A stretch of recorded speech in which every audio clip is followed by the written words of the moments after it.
The Elders' invasion and the reign of fear.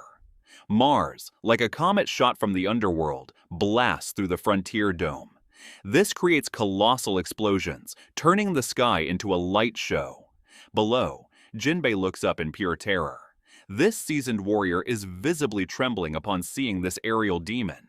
He quickly shifts his focus to Zoro, shouting that the battle is over and they must evacuate immediately. But as they turn, they witness something incredible. Rob Lucci, though completely ravaged, is still standing. The leopard fighter challenges them, just as Luffy famously refused to quit in their legendary Enies Lobby showdown. Sanji asks if Jinbei has gotten a hold of Zoro. Jinbei is ready to end this chaos. He grabs Zoro and tells the swordsman that victory is already his. He politely apologizes to Lucci as he prepares his technique. Jinbei unleashes his 5,000 brick fist, creating a huge cloud of smoke that whisks them away from the battlefield.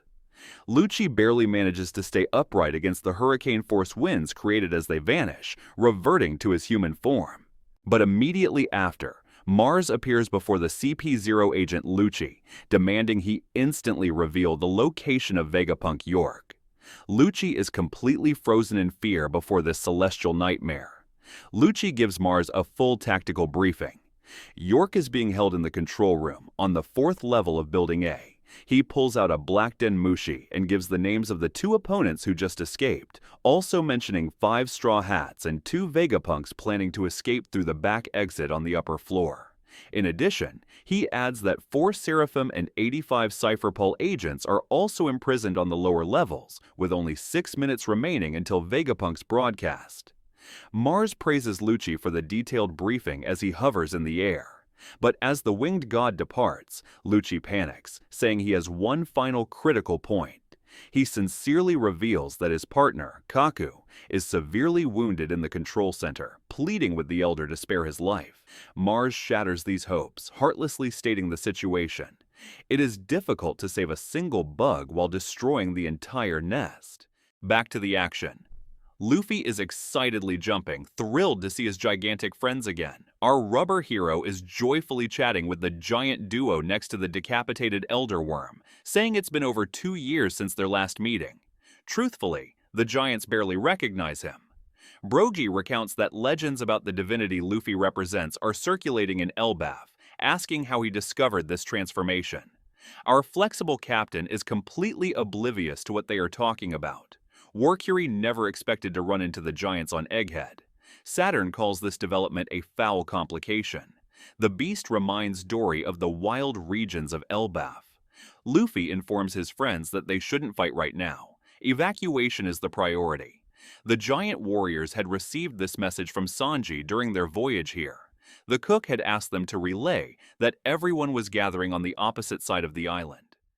Dory brings his horn to his lips and takes a deep breath. These warriors refuse to watch the Straw Hats be captured by the Navy. He blows the horn, creating an earth-shattering noise that echoes across the entire battlefield.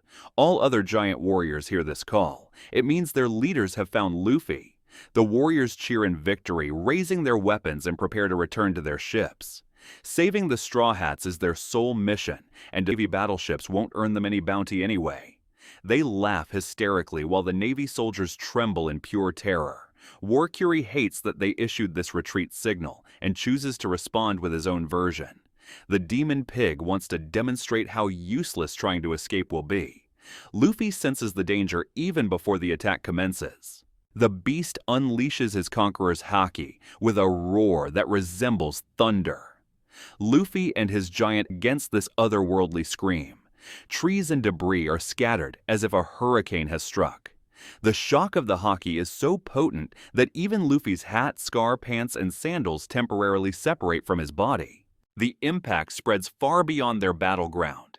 Terror grips the Navy soldiers once more, and several collapse from the overwhelming pressure. The giant leaders worry for Luffy, but his rubber body somehow withstands the assault. Luffy, reattaching his scar, states that this attack is Conqueror's haki, questioning who this monster is. Brogy simply labels him a world government heavyweight. The demonic pig surprises Luffy by spinning rapidly in the atmosphere, but the giants are ready for action. Warcury's tusks transform into sword blades, colliding with the giant's shields, which they call the Sun Shield Defense. The pig demon questions what fate links these giants to someone like Luffy, wondering if they know him. The warriors answer such a simple question with laughter. Luffy is their friend. Coordinating with lightning speed, they send the giant pig flying away. The pig crashes next to Saturn, the spider ox elder saint shepherd Jew.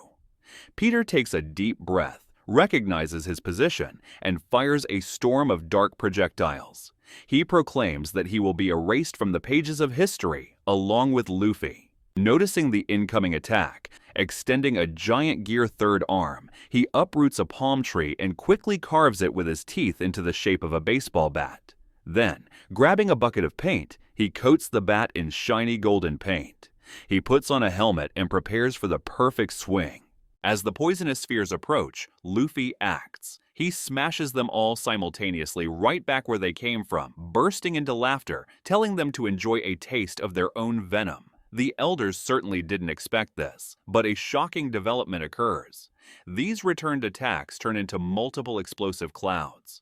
Luffy is utterly perplexed as he witnesses this atomic-level destruction.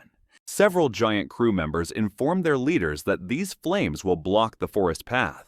Dory concludes it's time to leave, but Brogy sees no urgency as the monsters seem to be eliminated. 3 dark figures rise from the fire completely intact. Luffy and the giants begin to retreat. Dory questions if they are truly immortal beings. Luffy says he's uncertain, but despite all their attempts, they keep resurrecting.